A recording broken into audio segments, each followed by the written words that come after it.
Wes Lee here, and welcome to the Mesonet Weather Report. August is not known to be one of the wettest months of the year, but sometimes Mother Nature changes things up. Sometimes thunderstorms can trail or train each other and drop tremendous amounts of rain on an area. Last weekend, this happened, dropping 5, 6, or more inches of rain in central and east central areas.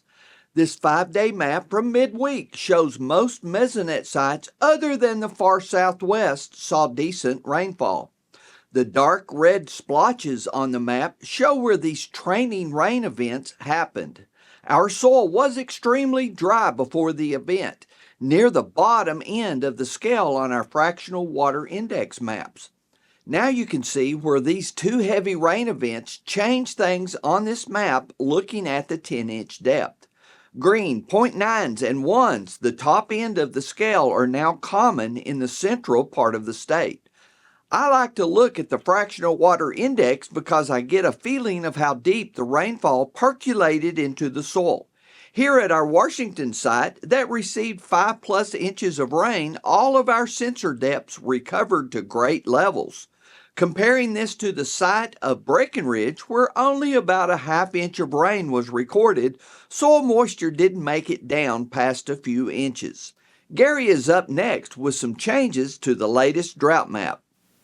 Thanks, Wes, and good morning, everyone. Well, what a weekend that was. We had record rainfall from really northwest Oklahoma down through central Oklahoma, and another swath of record rainfall from north central down through east central Oklahoma. So, that 3-day period, we saw some drought to get eradicated, but simply not enough. Let's get to the new map and see where we're at. We can see where those swaths of rain really did paint a path through northwestern through central Oklahoma, and again, as I said, north central through east central Oklahoma.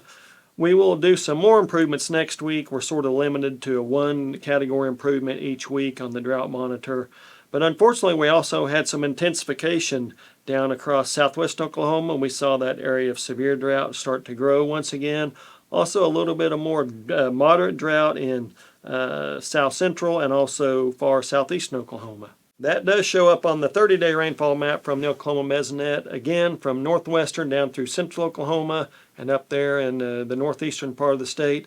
2 really good swaths of 4 to 6 to even as much as 10 inches of rainfall. Localized areas had even more. Both of those locations, those swaths, really took care of drought in those regions. But unfortunately, you can see all that blue area in southwest Oklahoma.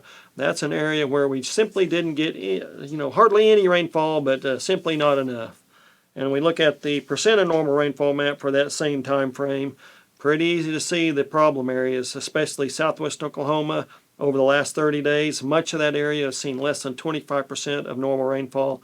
In some cases, less than 10% of normal rainfall. How does this drought manifest in the physical world? Well, simply put, it really kills all that vegetation, makes it go dormant, turns the ground yellow. Unfortunately, we are seeing that across south central and parts of southwest Oklahoma, especially across southwest Oklahoma, where we do see this relative greenness map from the OK Fire program of the Mesonet. Really just no green vegetation in that area to speak of.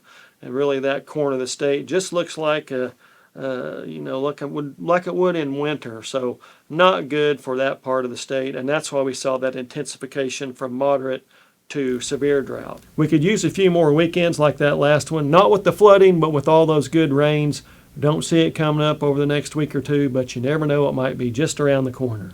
That's it for this time. We'll see you next time on the Mesonet Weather Report.